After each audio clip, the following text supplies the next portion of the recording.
وہ جو رستہ ہے وہ کبھی یوں گھومتا ہے تو کبھی ادھر جاتا ہے، کبھی زگ زیگ بناتا ہوا، ٹھیک ہے، جا رہا ہے، وہ رستہ ہے 100 کلومیٹر، لیکن دونوں آبادیوں کے درمیان جو فاصلہ ہے وہ 80 کلومیٹر، یعنی ہم سیدھا یا پیمائش یا نقشہ ہمارے سامنے ہو تو ہم یوں کر کے اسکیل کریں تو ہمیں پتہ چل رہا ہے فاصلہ کم ہے، لیکن جو ہم رستہ اپنائیں گے اس رستے کے اعتبار سے جو کبھی پہاڑ پہ چڑھنا پڑ جائے گا، کبھی نیچے اترنا پڑے گا، کبھی دائیں تو کبھی بائیں، یعنی جو رستوں کی کٹنگ ہوئی ہوتی ہے اس اعتبار سے دیکھیں تو ہماری گاڑی جو چلتی ہے تو ہم نے میٹر ریڈنگ کی تو پتہ چلا 100 کلومیٹر پر ہم پہنچے ہیں، یعنی وہی جگہ اب ہمیں 100 کلومیٹر کے مسافت پر پڑی ہے، لیکن ویسے جغرافیائی اعتبار سے وہ 80 کلومیٹر ہے۔ تو اب آپ وہاں پہنچیں گے تو قصر کریں گے یا پوری پڑیں گے؟ کیا کریں گے؟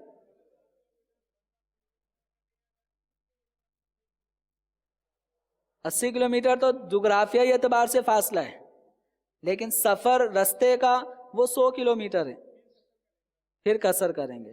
تو اسی طرح کسی جگہ دو شہروں کے درمیان دو رستے ہیں، ایک رستہ شارٹ کٹ اور ایک رستہ طویل ہے گھما پھرا کے، تو عرب شریف میں اس طرح کے کچھ علاقے آ جاتے ہیں کہ اگر پہاڑ سے پہاڑ یوں سفر کرتے رہیں، پہاڑ پہ چڑھنا تو یوں اترنا، تو یہ بسا اوقات فاصلہ ہو جاتا ہے کم، ٹھیک ہے، اور اگر ہم جو ان کی ہائی وے ہے اس ہائی وے کے مطابق اس دوسری جگہ پہنچیں تو سفر بن جاتا ہے 92 کلومیٹر سے بہت زیادہ۔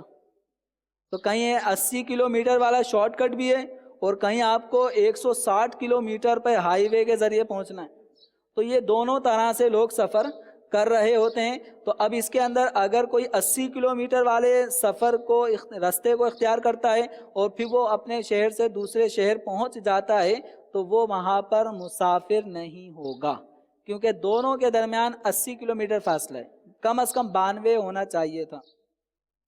لیکن یہ دوسرے رستے کو اختیار کرتا ہے، وہ گھما کر، اور وہ 160 کلومیٹر کے بعد جا کے آپ کو وہی شہر جو 80 کلومیٹر میں آ سکتا تھا، لیکن وہی 160 کلومیٹر سفر کر کے پھر آیا، تو اب ایسی صورت میں وہی مقام آپ کے لیے کیا ہوگا؟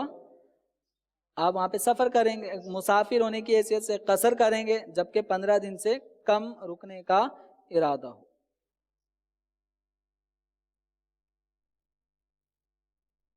اچھا، بس اوقات ایسا ہوتا ہے کہ ایک آدمی کا اپنے سیٹ کے ساتھ سفر ہو رہا ہے، اس کی اپنی کوئی نیت نہیں ہے، ٹھیک ہے، لیکن جو سیٹ ہے وہ اس کو لے کر جا رہا ہے، کمپنی کا آنر ہے، اس کے ساتھ اس کا سفر ہو رہا ہے، اب کتنے دن اس کو لاہور میں رہنا ہے کچھ پتہ نہیں ہے، یعنی اس کے اپنی کوئی چاہت کے مطابق یہ لاہور اس کا اپنی ذاتی خواہش بھی نہیں تھی، کاروباری حیثیت سے یہ اپنے سیٹ کے ساتھ آنر کے ساتھ سفر کر رہا ہے، اب کتنے دن اس کو رکنا ہے لاہور میں، اس کی اپنی کوئی ذاتی نیت نہیں ہے، یہ اپنے آنر کے تابع ہے، تو جتنے دن اس کے آنر سیٹ کو وہاں رہنا ہے اتنے دن کے اعتبار سے اس کے لیے حکم ہوگا۔ اگر سیٹ کو 15 دن یا اس سے زیادہ رہنا ہے، اب یہ کرے کہ نہیں میں 10 دن کی نیت کرتا ہوں، تو اس کی نیت ویلڈ نہیں ہے۔ ہاں اگر یہ اس کے تابع نہیں ہے، جا ویسے ہی رہا ہے، دونوں ساتھ ہی جا رہے ہیں، لیکن یہ تابع نہیں ہے، اس کا ایسا ماتحت کہ جو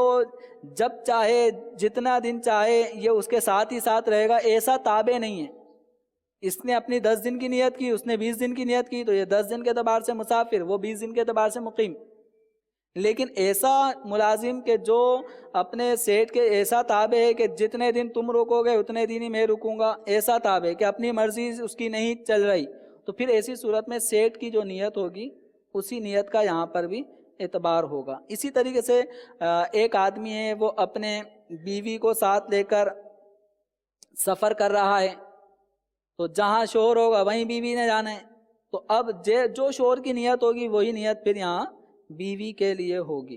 اچھا، بس اوقات ہم سفر کر رہے ہوتے ہیں ایک جگہ، آپ کا سفر کرنے کا ارادہ ہے، جیسے آپ کا حیدرآباد آپ نے گئے اور آپ کا ارادہ ہے کہ میں 5 دن میں وہاں سے واپسی آ جاؤں گا، 5 دن میں یہ کام نمٹا کر واپسی آنا ہے، تو آپ حیدرآباد میں کیا ہوں گے؟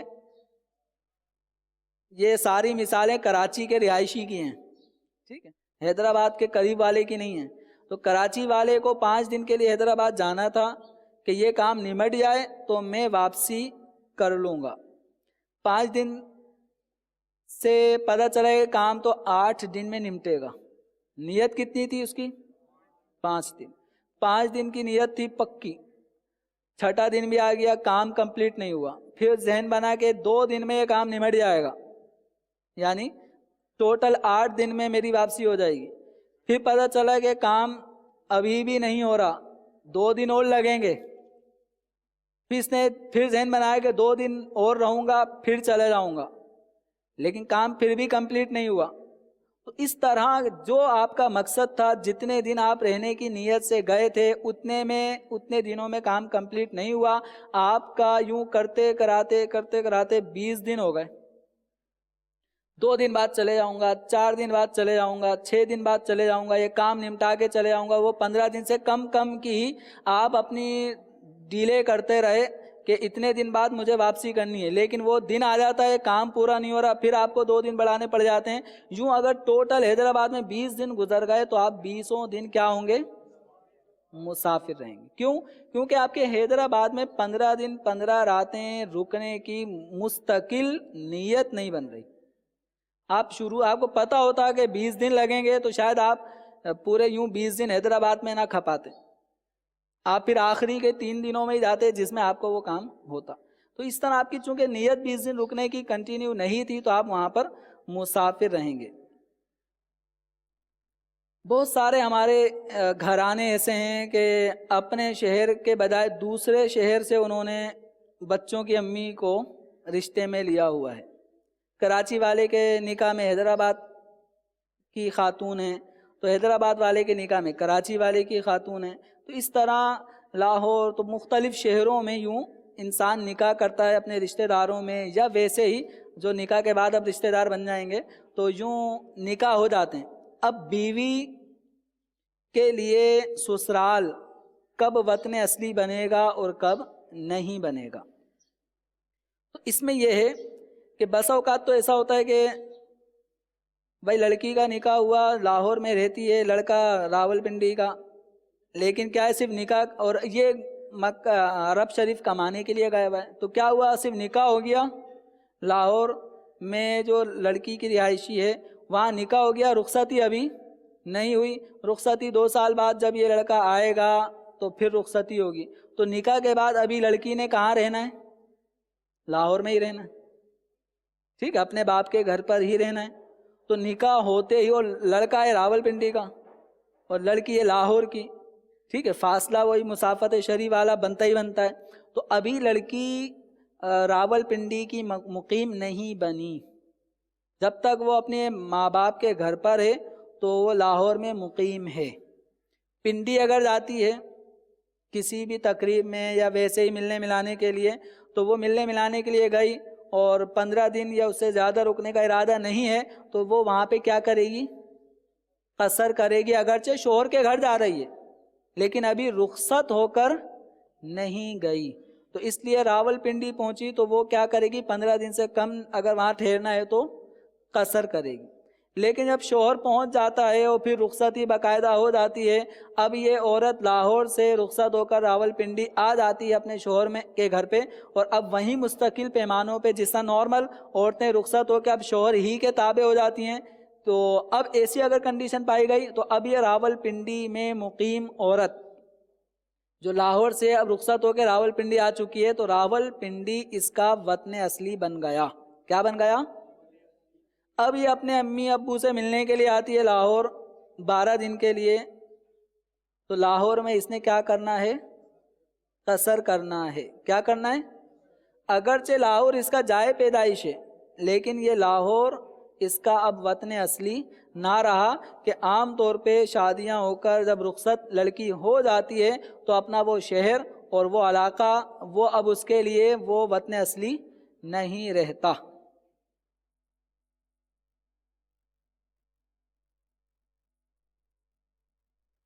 ایک تعداد ہمارے مسلمانوں کی ایسی ہے کہ جو وداؤٹ ویزا رہ رہی ہوتی ہے. تو یہاں سے وہ عمرے کے ویزے پہ جاتے ہیں اور غائب ہو جاتے ہیں، حج کے ویزے پہ جاتے ہیں غائب ہو جاتے ہیں، یعنی پھر واپسی سالوں سال تک وہیں رہتے ہیں. وداؤٹ ویزا، بغیر قانونی جو حیثیت ہے کسی بھی آدمی کے ایک ملک سے دوسرے ملک میں رہنے کی، تو ویزے کے بغیر رہنے پر شرعاً یہ چونکہ قانوناً پابندی ہے اور اس کے لیے سزائیں بھی ہیں، تو شریعت مطہرہ بھی ایسے قانون کی پابندی کا حکم دیتی ہے.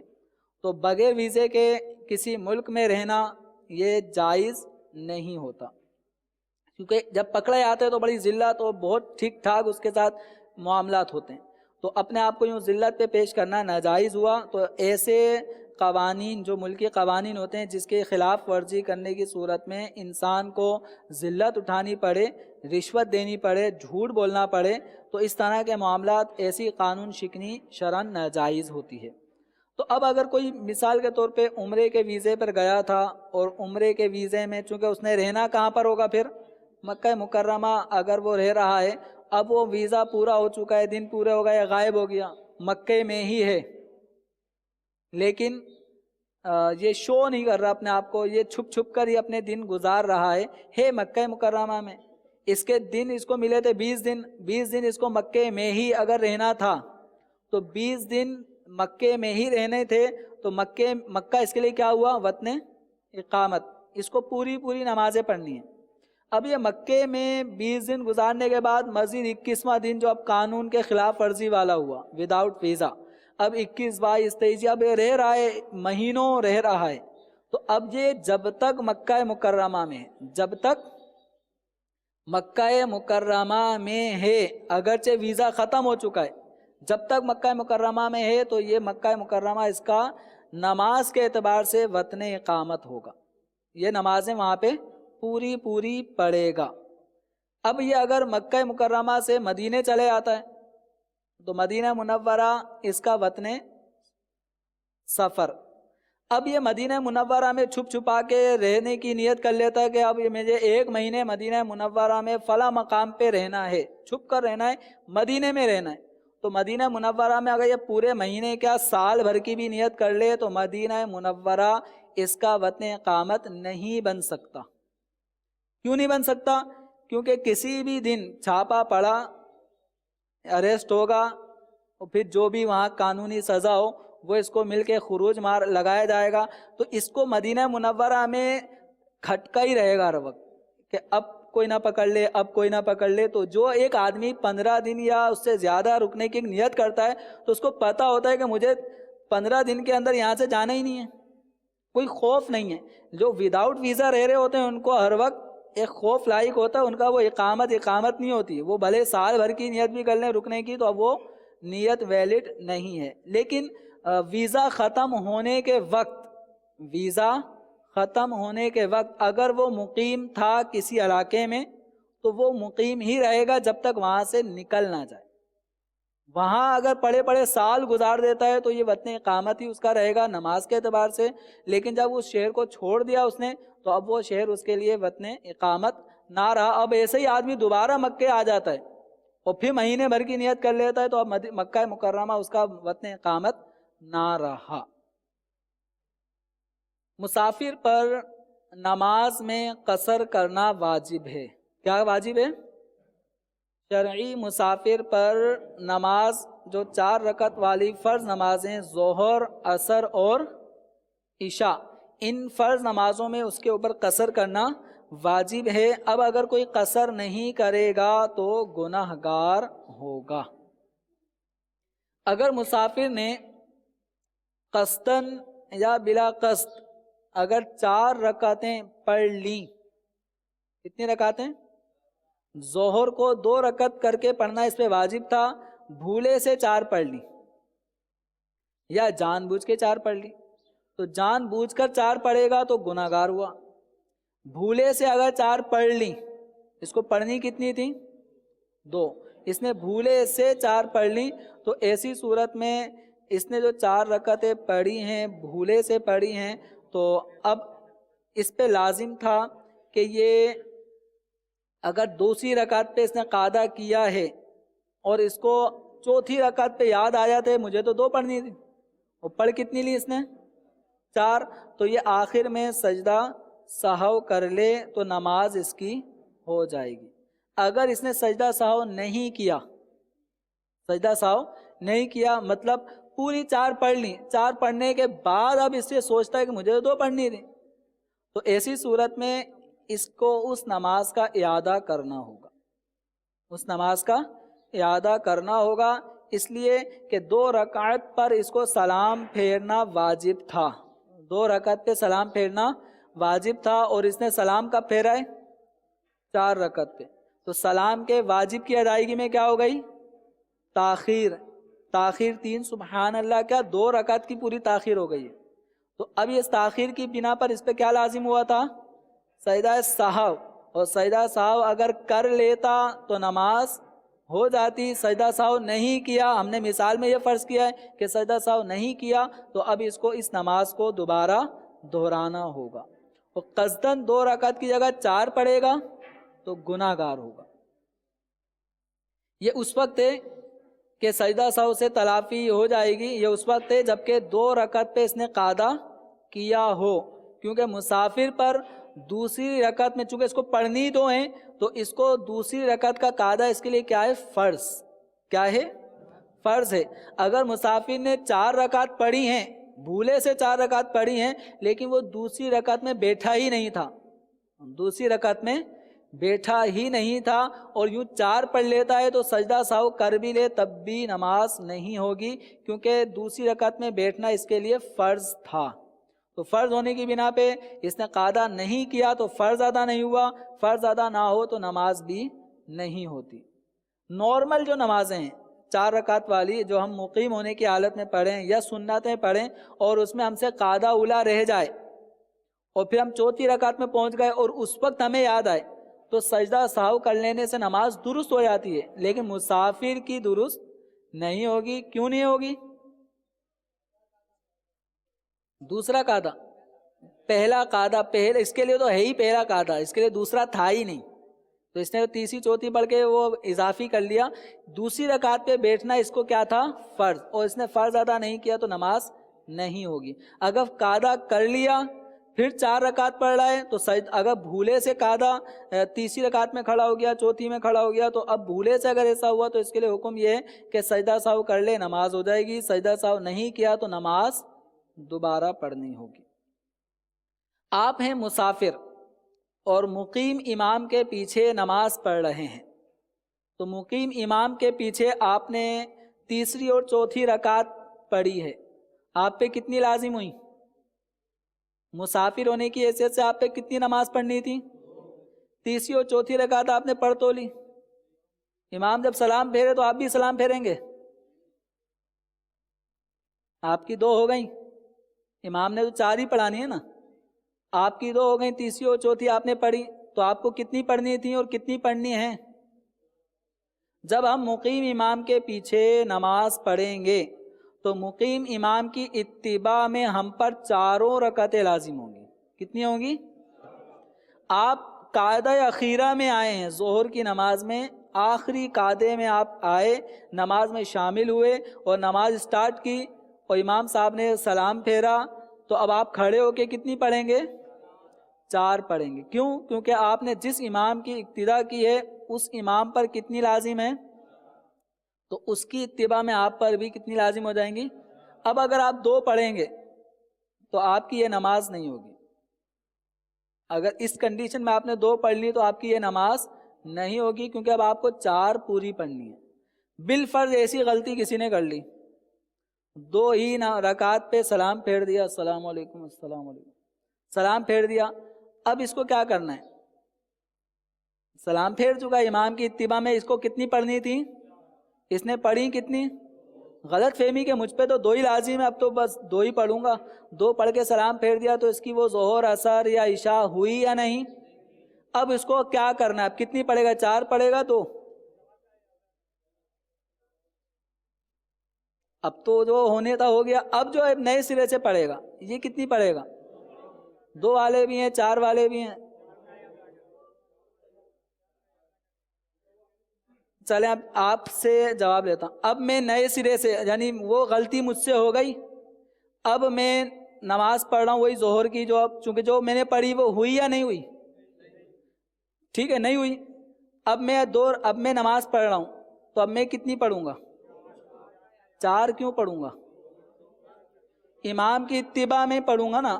تو اب میں امام کی اتباع کہاں رہی؟ جو اتباع مجھ پہ لازم تھی وہ اسی نماز میں اتباع لازم تھی نا، جس نماز میں نے امام سے اپنی نماز کو جوڑا تھا. اب تو وہ نماز تو ختم ہی ہو گئی نا. جب ختم ہو گئی تو اب مجھے کتنی پڑھنی ہے؟ اب تو میں نئے سرے سے پڑھ رہا ہوں. اب میں پڑھ رہا ہوں نئے سرے سے. اب میں کیا پڑھ رہا ہوں؟ جو امام کی اتباع میں پڑھنی تھی وہ اتباع ہی نہیں رہی نا. جب اتباع نہیں رہی، پیچھے چلنا ہی نہیں پایا گیا، تو میری طرف سے کیا ہو گئی؟ مخالفت ہونے کے بعد اب وہ نماز جس میں مجھ پہ اتباع لازم تھی، جس نماز میں اتباع لازم تھی وہ نماز میں نے مکمل نہیں کی. اب میں جو وہ نماز میری ہوئی نہیں، تو اب میں جو پڑھوں گا اب وہ نئے سرے سے پڑھوں گا. جب نئے سرے سے پڑھوں گا، میں مسافر ہوں تو کتنی پڑھوں گا؟ 2 رکعتیں ادا کروں.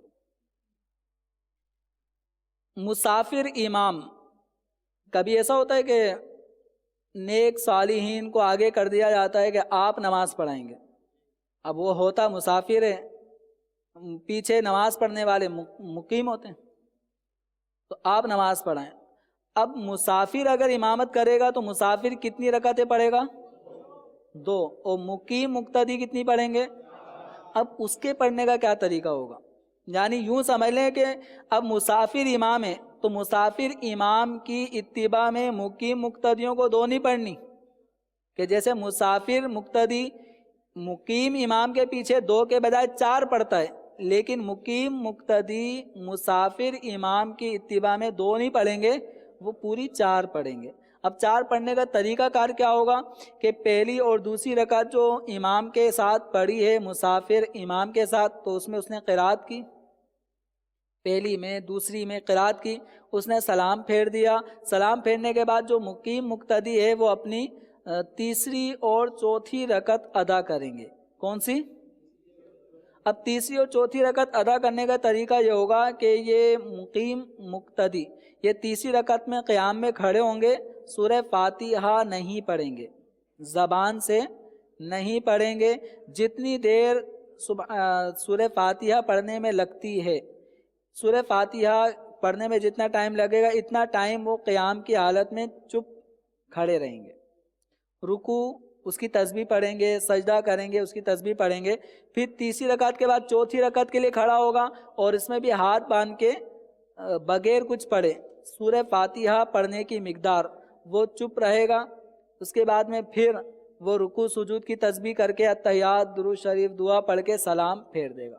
تو جو مقیم مقتدی ہے مسافر امام کے پیچھے جس کو اب تیسری اور چوتھی رکعت ادا کرنی ہے، تو وہ تیسری اور چوتھی رکعت میں قراءت نہیں کرے گا، اس لیے کہ اس مقیم مقتدی کا حکم وہ لاحق کی طرح ہے. کس کی طرح ہے؟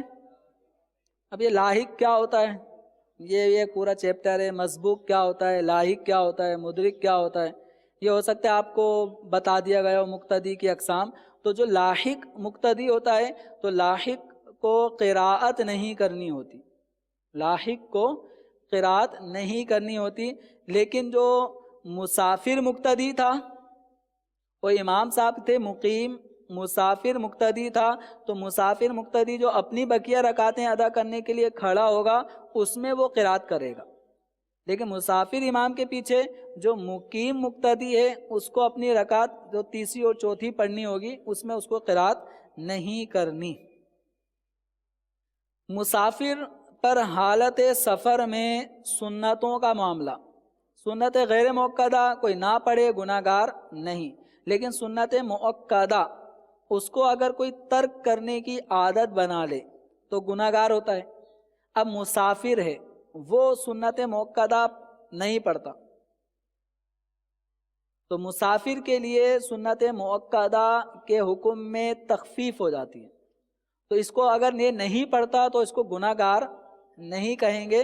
لیکن مسافر کو سفر کی جو حالت ہے، جیسے گاڑی میں بیٹھے ہیں تو یہ جو سفر ہو رہا ہوتا ہے تو اس دوران سفر منزل تک پہنچنے کا جو سفر کا مرحلہ ہوتا ہے اس میں اگر وہ سنتیں نہ بھی پڑھے تو کوئی حرج نہیں ہے، لیکن حالت امن میں یعنی آپ اپنی منزل پہ پہنچ چکے ہو، کوئی ٹینشن نہیں ہے، کوئی جلد بازی نہیں ہو رہی، بھلے آپ سفر کے دوران ہی ہیں لیکن اپنی کنوینس ہے، اپنی گاڑی ہے، کوئی سفر میں جلد بازی نہیں ہو رہی، تو مسافر کو سنت موقدہ پڑھنی ہیں۔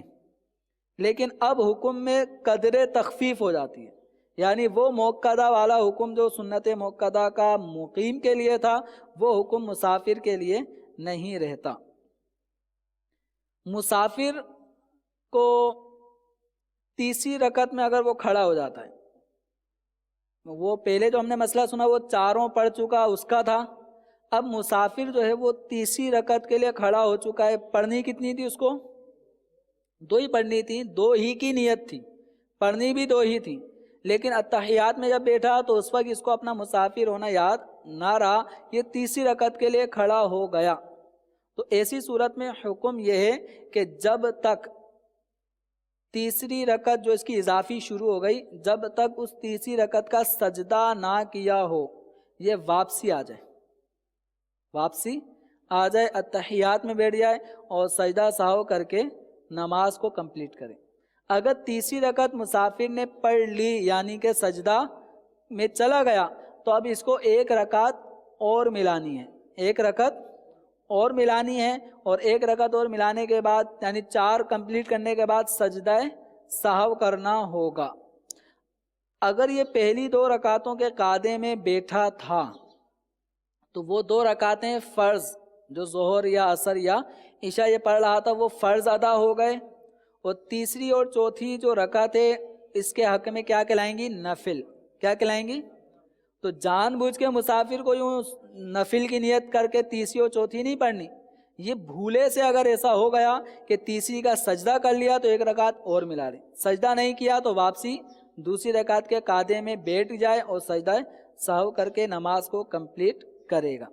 اچھا، بس اوقات نمازی پڑھ تو رہا تھا، یعنی یہ آدمی پڑھ تو رہا ہے 2 ہی رکعتیں، اور اس کے ذہن میں کیا ہے کہ مجھے 2 رکعتیں پڑھنی تھیں، ٹھیک ہے، اور نماز یعنی اپنا مسافر ہونا اسے پتہ ہے، لیکن جب نماز پڑھنے کے لیے کھڑا ہوا تو اس وقت اس کے ذہن سے نکل گیا کہ یہ مسافر ہے، اس نے نیت کرتا ہوں 4 رکعت ظہر، اور آگے جو جو نیت کے الفاظ ہیں وہ کر کے اللہ اکبر کہہ کے نماز اسٹارٹ کر دی۔ ابھی پہلی رکعت کے اندر ہی اس کو یاد آ گیا کہ میں تو مسافر ہوں، اور نیت کتنے کی اس نے؟ تو اب یہ کیا کرے گا؟ مطلب ابھی سلام پھیر کے نماز توڑ کے کیا کرے؟ اس کو نماز توڑنی نہیں ہے، کیا؟ نماز توڑنی نہیں ہے، اس کو پہلی رکعت ادا کرے، دوسری رکعت ادا کرے، دوسری کے بعد تیسری کے لیے کھڑا نہ ہو، یہ دوسری رکعت میں ہی اتحیات درود شریف دعا پڑھ کے نماز کو کمپلیٹ کر لے، اس کی نماز ہو جائے گی۔ نیت کتنے کی تھی اس نے؟ تو وہ نیت اس کی لغو ہے، اس کو جو کرنٹ اس کے لیے حکم ہے اس کو وہی فالو کرنا ہے، ٹھیک ہے۔ اسی طرح کوئی مقیم ہے، مطلب مسافر اتنا رہا کہ سفر کرتے کرتے قصر کی عادت پڑ گئی، اب یہ مقیم ہو گیا، کراچی آ گیا واپسی، لیکن قصر کی عادت اتنی پڑی تھی کہ یہ اب 4 رکعت ظہر پڑھ رہا ہے، اپنے یہاں پہ نیت کرتا ہوں 2 رکعت نماز ظہر قصر، اللہ اکبر۔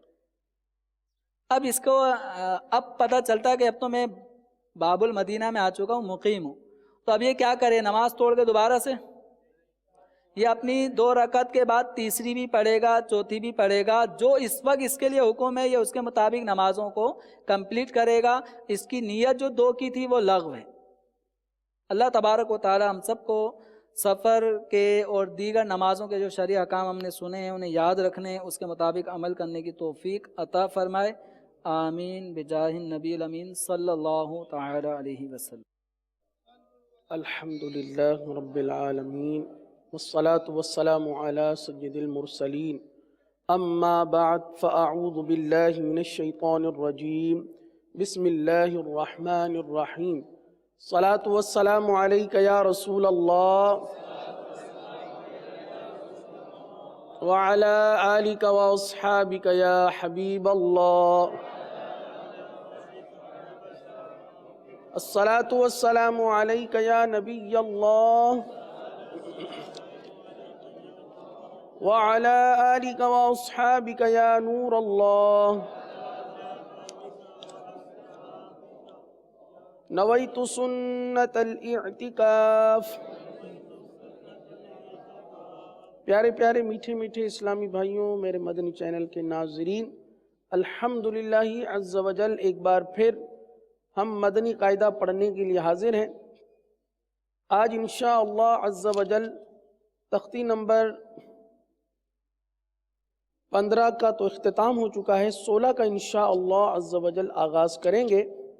قبل اس کے کہ ہم اپنے سبق کی طرف بڑھیں، ابتدا کی دعا پڑھ لیجئے. صلو علی الحبیب صلی اللہ تعالی علی محمد صلی اللہ علیہ وسلم. اللہم افتح علینا حکمتک وانشر علینا رحمتک یا ذا الجلال والاکرام. صلو علی الحبیب صلی اللہ علی محمد صلی اللہ علیہ وسلم. پیارے پیارے اسلامی بھائیوں، مدنی چینل کے ناظرین، آج تختی نمبر 16 کا ہم آغاز کریں گے، اور تختی نمبر 16 میں 3 قاعدے بیان کیے گئے ہیں. نمبر 1 لام کا قاعدہ، الف کا قاعدہ، اور نمبر 3 را کو پر اور باریک پڑھنے کے قواعد. الف کو پر اور باریک پڑھنے کے قواعد، لام کو پر اور باریک پڑھنے کے قواعد، اور را کو پر اور باریک پڑھنے کے قواعد. اب یہ تھوڑا سا تفصیل طلب ہے، لیکن اگر سمجھنے کی کوشش کریں تو بہت ہی آسان ہے. تو سب سے پہلے ہم 2 قاعدوں کو سنتے ہیں، الف اور لام، کہ الف کو کب پر اور کب باریک پڑھیں گے، لام کو کب پر اور کب باریک پڑھیں گے.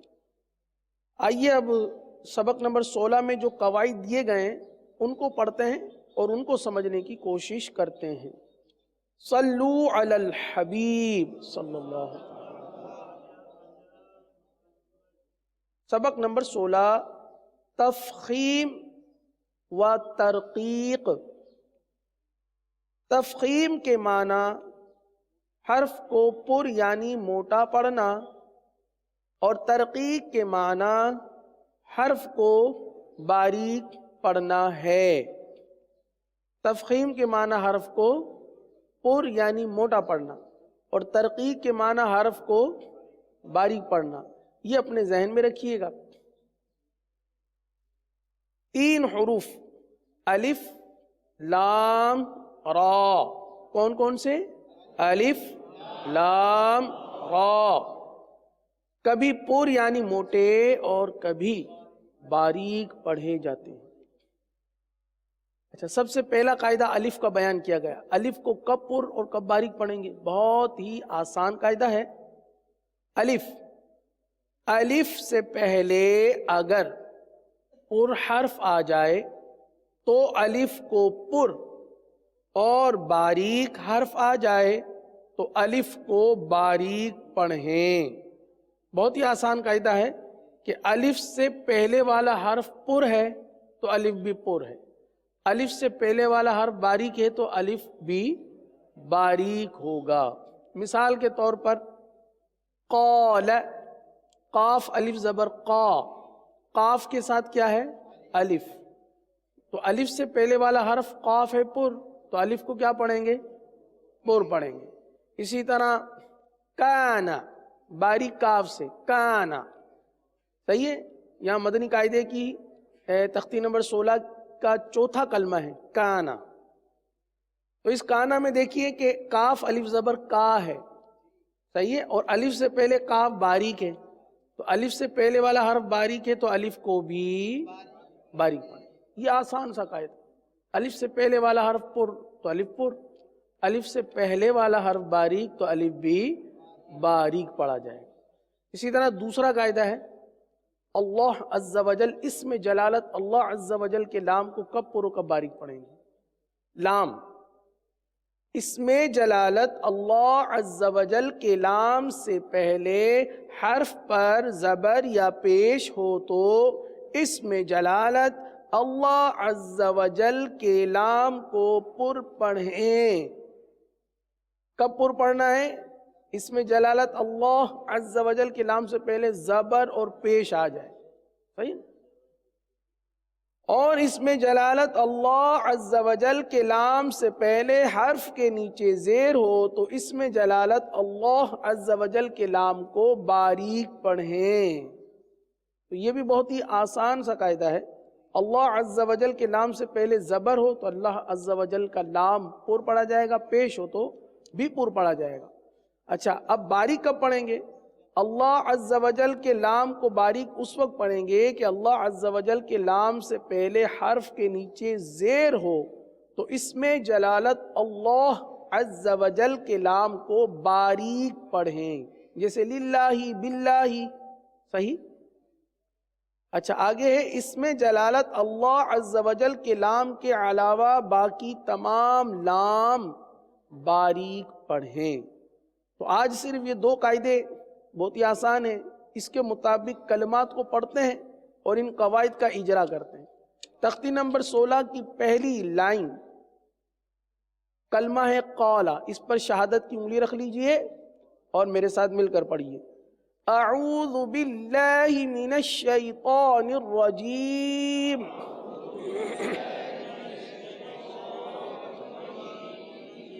بسم اللہ الرحمن الرحیم،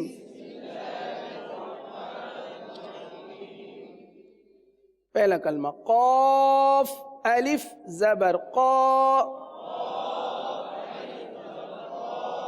لام زبر لا، قال قال۔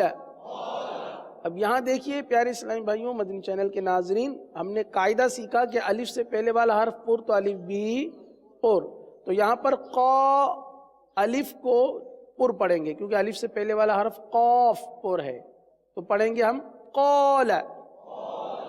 اگلا کلمہ ہے صاد زیر صی، را الف زبر را، صرا طا زبر طا، صراط صراط۔ یہاں پر بھی آپ کو را کے ساتھ الف نظر آ رہی ہے، صحیح ہے؟ اس الف کو بھی پر پڑھیں گے کیونکہ الف سے پہلے والا حرف را پر ہے، لہذا الف کو پر پڑھیں گے۔ صراط، آگے ہے سین زیر سی، را الف زبر را، سرا جیم دو زبر جن، سراجن سراجن۔ اس الف کو بھی پر پڑھیں گے کہ الف سے پہلے والا حرف را پر زبر ہے، اس لیے را کو پر پڑھیں گے، اس لیے الف کو بھی پر پڑھیں گے۔ آگے ہے کاف الف زبر کا، نون زبر نا، کان کان۔ اس الف کو جو کہ کا کے ساتھ ہے، کاف الف زبر کا، اس الف کو باریک پڑھیں گے، وجہ یہ ہے کہ الف سے پہلے والا حرف کاف باریک ہے، اس لیے الف کو بھی باریک پڑھیں گے۔ آگے ہے میم الف زبر ما،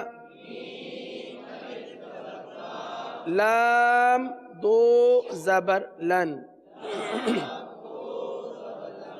مالن مالن۔ آگے ہے میم زبر ما، فا الف زبر فا، مفا، زا دو زبر زن، مفازن۔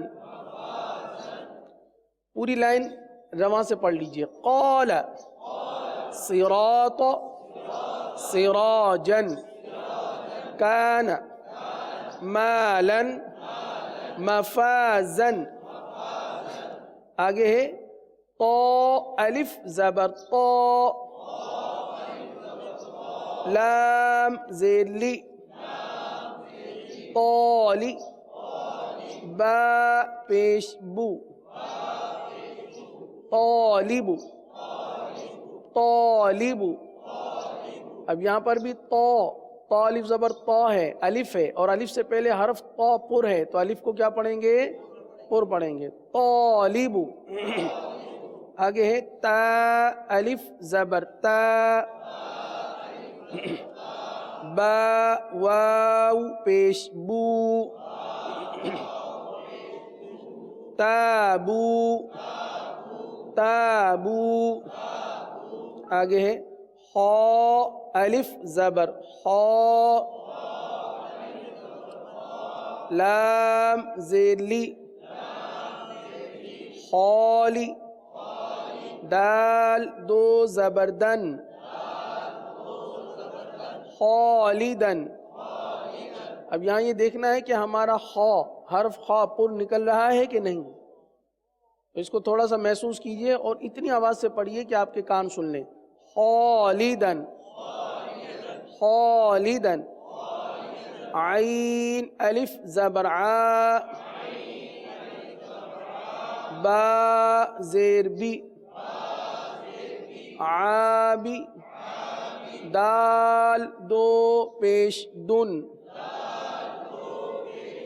عابد، عابد.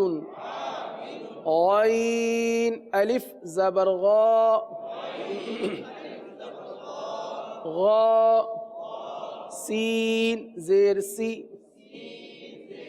غاسی، قاف دو زیر قن، غاسق، غاسق. اگلا کلمہ طا زبر طا، عین الف زبر ع، طاع، طاع. میم دو زیر من، طعام، طعام. تیسری لائن. اب یہاں سے اللہ عز و جل کے لام یہ شروع ہو رہے ہیں، ان کو کس طرح پڑھیں گے؟ یہ آپ قاعدہ سمجھ چکے ہیں کہ اللہ عز و جل کے لام سے قبل زبر یا پیش ہو تو اللہ عز و جل کے لام کو پر پڑھیں گے، اور زیر ہو تو باریک پڑھیں گے. اب یہاں پر اللہ عز و جل کا لام نظر آ رہا ہے، اس پر انگلی رکھیے، اس کو ہجے اور رواں سے پڑھنے کی کوشش کرتے ہیں. حمزہ لام زبر ال، لام کھڑا زبر لا، اللہ پر کر دیجئے، اللہ کم پر ہے اور پر کیجئے، اللہ. ہا پیش ہو، اللہ، اللہ، اور پر کیجئے، اللہ. واو لام زبر ول، لام کھڑا زبر لا، واللہ، واللہ. ہا پیش ہو، واللہ، پر کیجئے، واللہ. فا لام زبر فل، لام کھڑا زبر لا، فاللہ، فاللہ. اللہ عز و جل کا لام پر کیجئے، فاللہ. ہا پیش ہو، فاللہ. فا باریک رہے گا، اللہ عز و جل کے لام کو صرف پر پڑھیں گے، فاللہ. آگے ہے حمزہ نون زیر ان،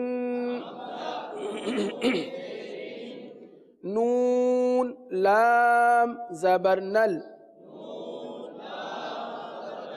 انل، لام کھڑا زبر لا، ان اللہ، اللہ کے لام کو پور پڑھیں، ان اللہ، ہا زبر ہا، ان اللہ، آگے ہے ہا پیش ہو،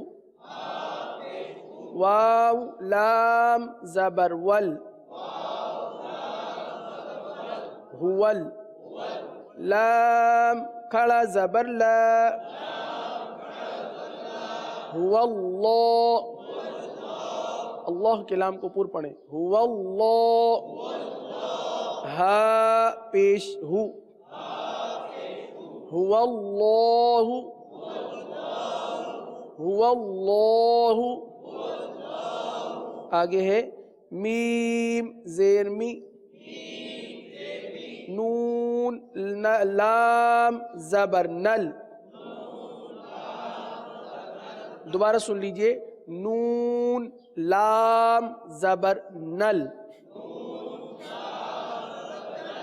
مینل، مینل، لام کھڑا زبر لا،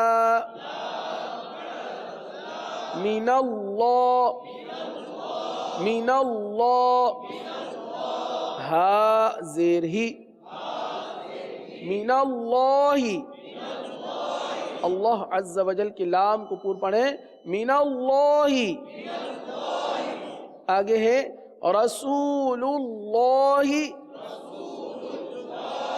اللہ کے لام کو پور پڑھیں گے، رسول اللہ، رضی اللہ، رضی اللہ،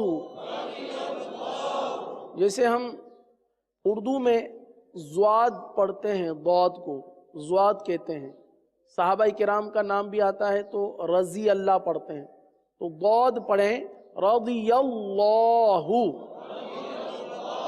رضی اللہ، آگے ہے قالوا اللہم، اللہ عز و جل کے نام کو پور پڑھیں، قالوا اللہم، اب جو اللہ عز و جل کے نام آ رہے ہیں ان کو باریک پڑھیں گے، للہ، باللہ، بسم اللہ،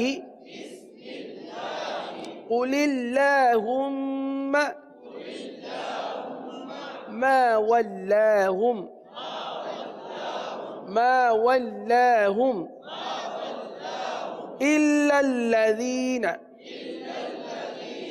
إلا الذين،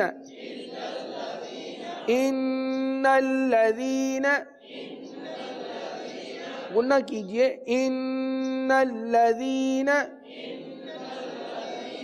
على صلاة، على صلاة، الحمدللہ عز و جل تختی نمبر 16 کی 5 لائنیں ہم نے پڑھ لی ہیں، اور ان 5 لائنوں میں 2 قواعد کی ادائیگی کی، ایک تو الف کو کب پور و کب باریک پڑھیں گے، اور دوسرا لام کو کب پور و کب باریک پڑھیں گے۔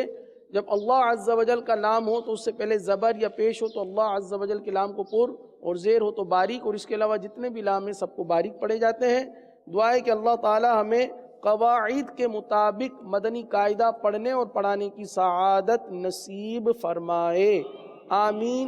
اپنے قرآن پاک کھول لیجئے، قرآن پاک کی آخری 10 صورتوں میں سے ایک صورت پڑھانے کا سلسلہ ہوتا ہے، تو آج انشاءاللہ عز و جل سورۃ اللہب، اور انشاءاللہ عز و جل جو کہ ہم پڑھ چکے ہیں اس کی ایک مرتبہ دہرائی کریں گے، اور پھر انشاءاللہ سورۃ الاخلاص اس سورہ مبارکہ کی آیتوں کی ادائیگی کریں گے۔ اعوذ باللہ من الشیطان الرجیم،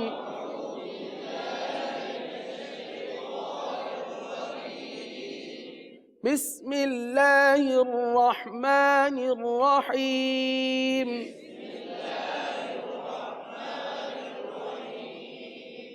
تبت تبت یدا ابی لہب وتب. اب پوری آیت پڑھیں گے. تبت یدا ابی لہب وتب.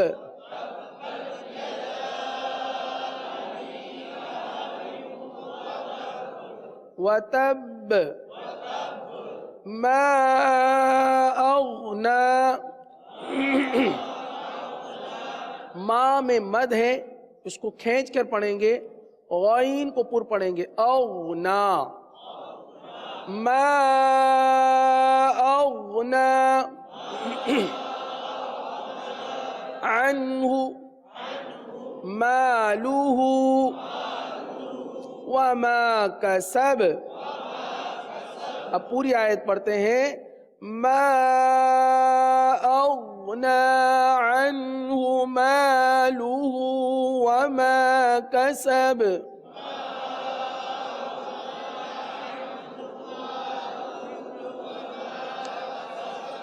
کسب. تیسری آیت. سیصلی نارا ذات لہب. اب پوری آیت پڑھیں گے. سیصلی نارا ذات لہب.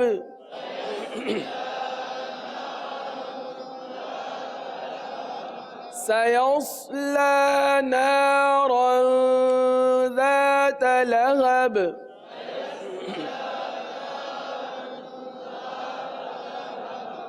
آیت نمبر 4 کا پہلا کلمہ ہے وَامْرَأَتُهُ. اس کی ہم نے ہجے بھی کروائی تھی تاکہ ہم اس کو درست پڑھیں. وَامْرَأَتُهُ. ہاں بعض اس کو غلط پڑھتے ہیں، وَامْرَأَتُهُ پڑھ لیتے ہیں، حمزہ کو حذف کر دیتے ہیں، وَامْرَأَتُهُ پڑھ دیتے ہیں، حمزہ کو پڑھتے نہیں ہیں. حمزہ کو پڑھیں گے وَامْرَأَتُهُ.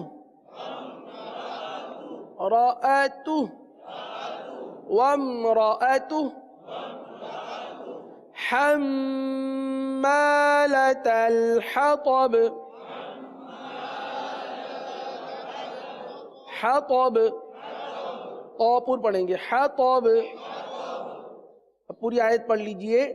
وَامْرَأَتُهُ حَمَّالَةَ الْحَطَبِ.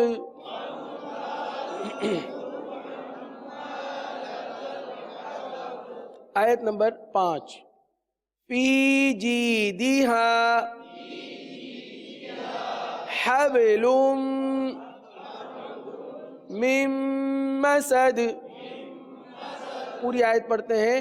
فی جیدہا حبل من مسد.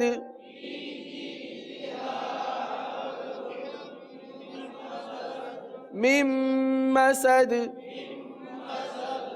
یہ تو ہماری سورۃ اللہب جس کو ہم نے کل بھی پڑھا سیکھا تھا، اور چونکہ اس سورہ مبارکہ میں بہت ساری غلطیاں ہو جاتی ہیں تو اس کی توجہ دلانے کے لیے اس کی ایک مرتبہ پھر دہرائی کروا دی گئی.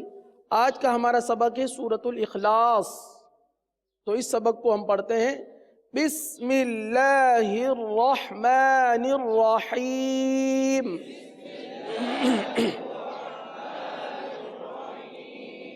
قل هو اللہ احد.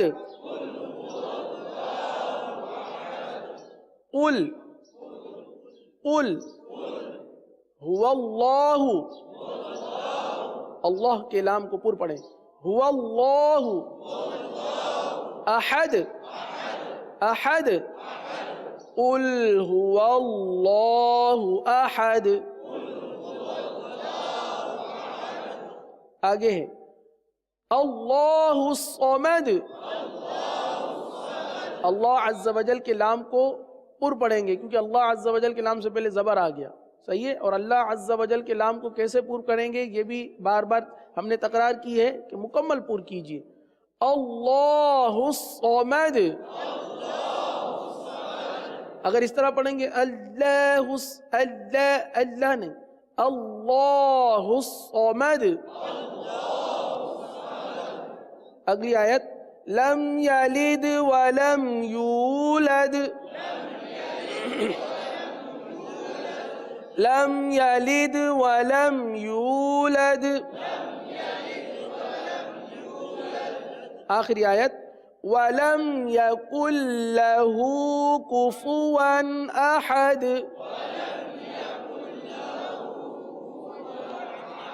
اب دیکھیں آخر میں ہے کفوان.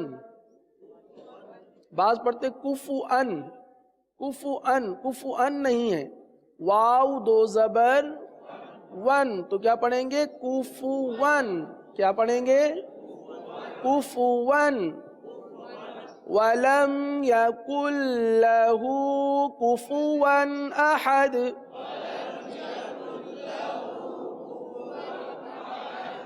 ون ون واو دو زبر کفوًا أحد.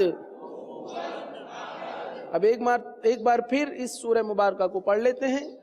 بسم اللہ الرحمن الرحیم.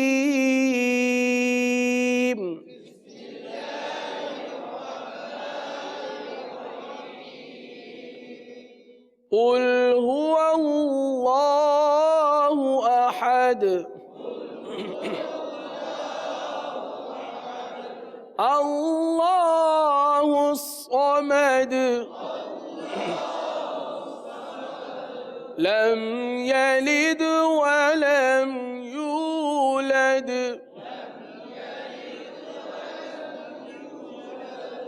ولم یکن له كفوا أحد.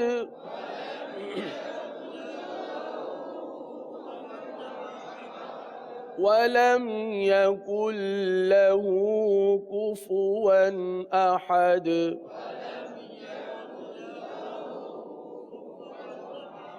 صدق الله العظيم.